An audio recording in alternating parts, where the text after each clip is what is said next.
Good morning. I'd like to start today by asking a couple of questions. A few weeks ago, I suggested that all of you consider an opportunity, and that opportunity would be to get in touch with, reach out to some of our members who do not have internet capability and share with them via your iPhone or your iPad the Sunday messages on YouTube or Facebook. And I wonder if we've done that. I hope so.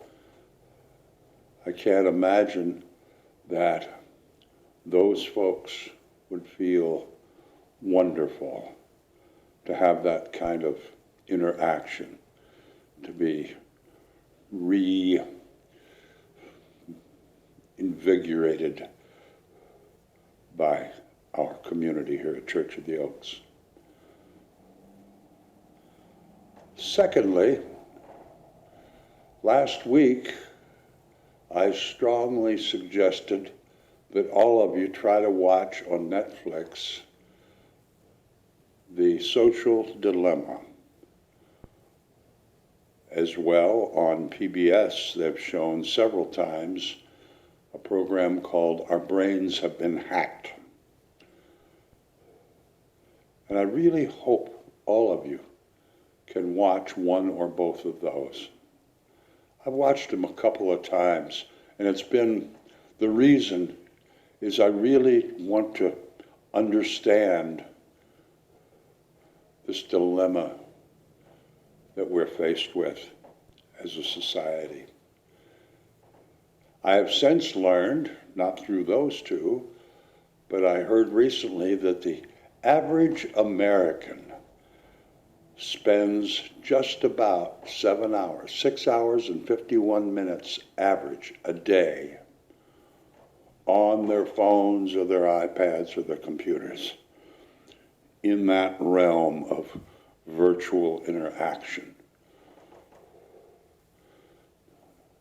7 hours a day affirming what you already believe, affirming that your side is right and their side is wrong, affirming and enlarging the distancing taking place within our society right now.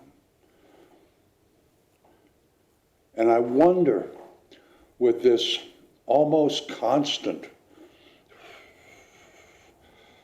saturation of social media, how can a person step back and actually think critically, think objectively? Because what we consume while we're engaged is subjective.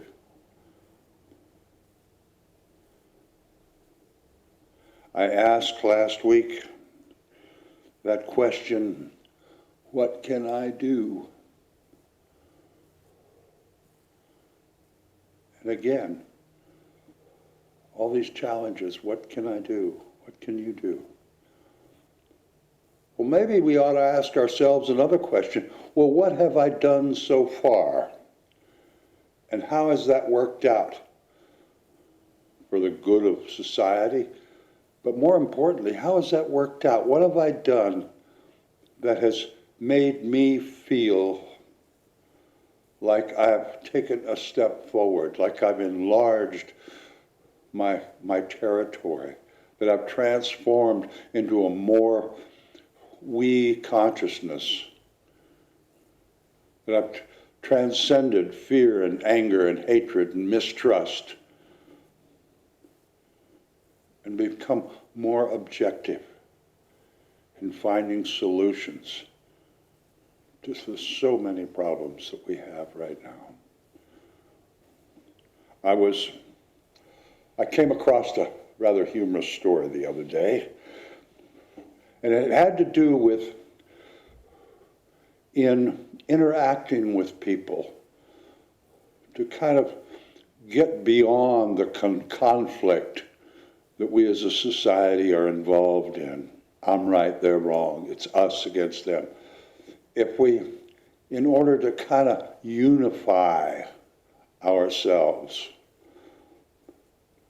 that if we, instead of judging, ask questions to people in our interaction, and ask questions that allow them to tell us about themselves, to talk about themselves. And in so doing, it's not so much the important to the answer of the question, but as people tell us about themselves, we can pick up on common ground that each of us have. There is a basis to build on a relationship rather than hack away at it. And the humorous story I heard was dealing with this very idea of asking questions. And two guys were talking, and the one was saying, you know, if you ask questions that allow people to talk about themselves, you can find there's some information where you can really do some positive work at building a good relationship. And the other guy said, wow, that's cool. You know, I have a teenage son, and our relationship is rotten. I should do that. Jason, come in here a minute. I want to ask you a question. Yeah, Dad, what do you need? Well, you know, our relationship's been a little rocky.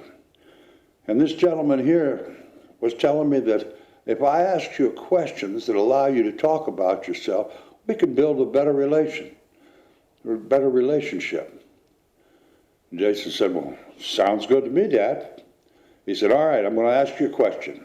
Okay. What in the hell is wrong with you? That's not quite what we had in mind. But I'm curious, if that question isn't what we all ask way too often, I turn on the TV and I find myself, what's the matter with these people? All of us. Well, folks, what's the matter is that we have been bombarded, we have been conditioned, we have been brainwashed to thinking that all that's important is who's right, who's wrong, who wins, who's losing. How can we maintain a domination in our present status? And there again, it comes back to that two types of societies, one based on domination and force and violence, and the other based on caring and nurturing and working together to create a better environment for all people.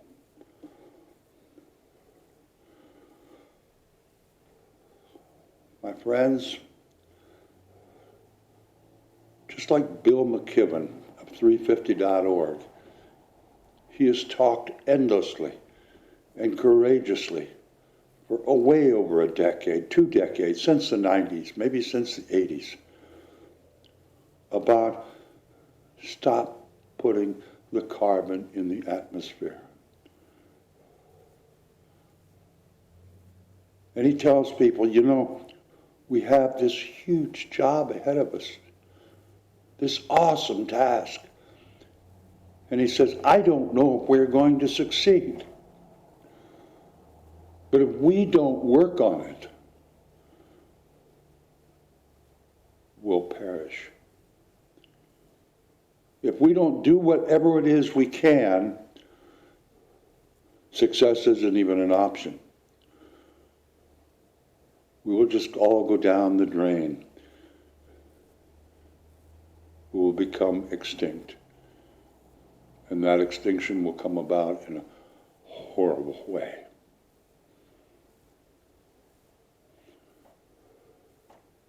What can we do? Each of us can do something as we expand our awareness and we work on building a more caring consciousness, a we consciousness, And when we do that, we are going to find that we change. As we work on building a better community, as building a cleaner environment, as building a more caring society, a more nurturing society, we will find that within us there exists a new tranquility, a new inner peace. We will experience a thing I like to call grace, because we will be in harmony with the divine.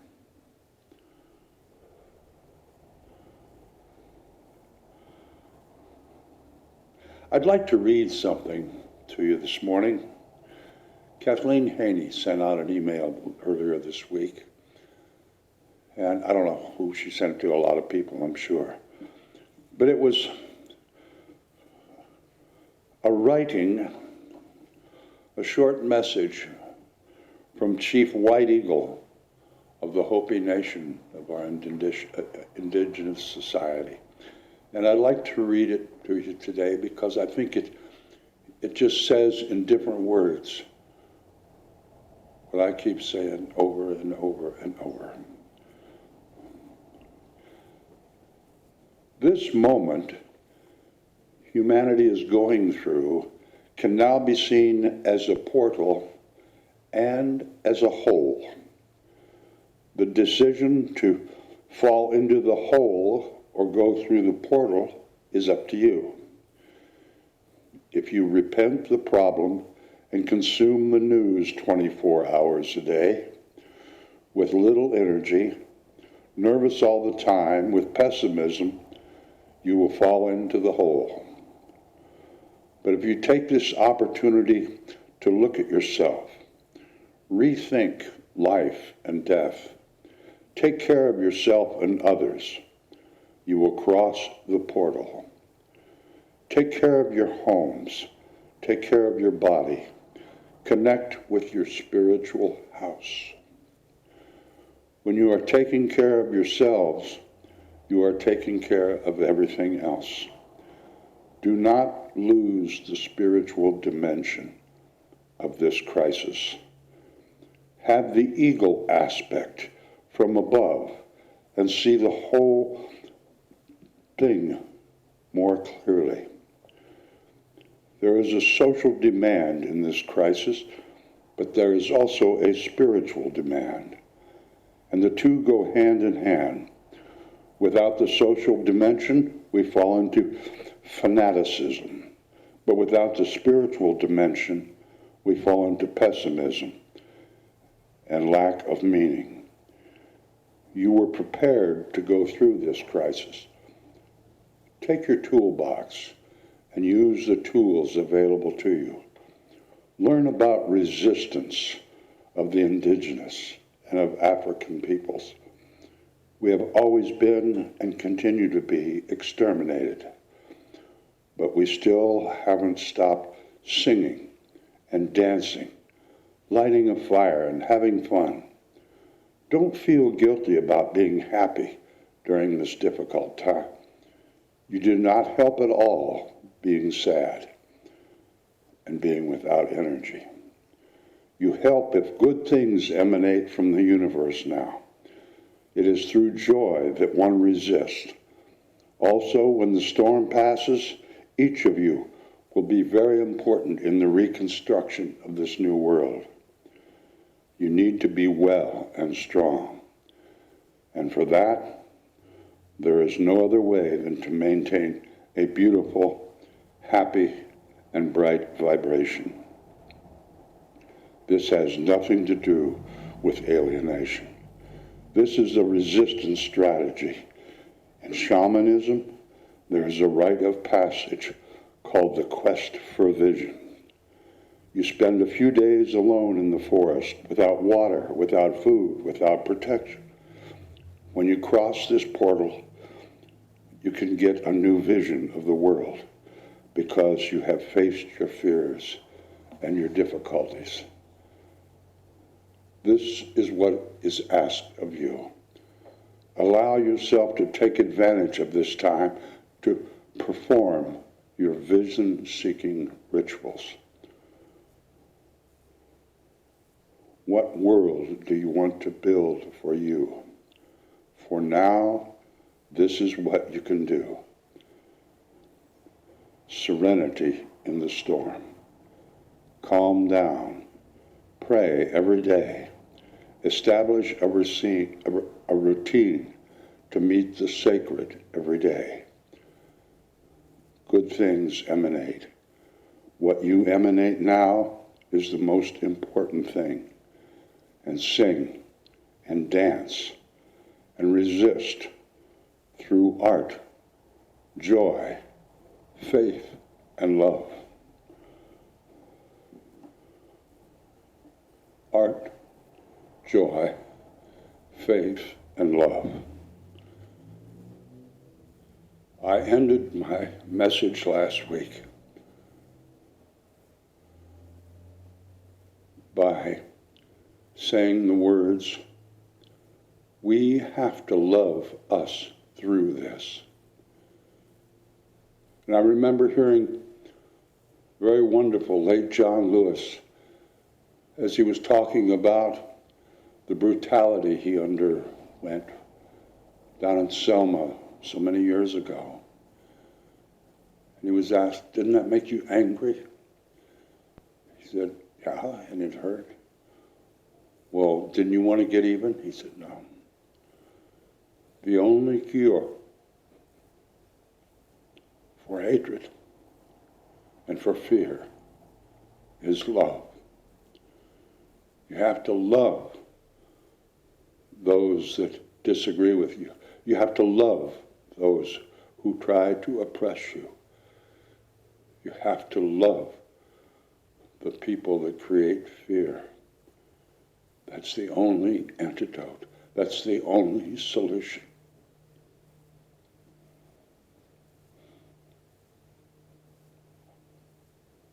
What can we do? I'll say it again and again and again. We must love each other through this. And so it is.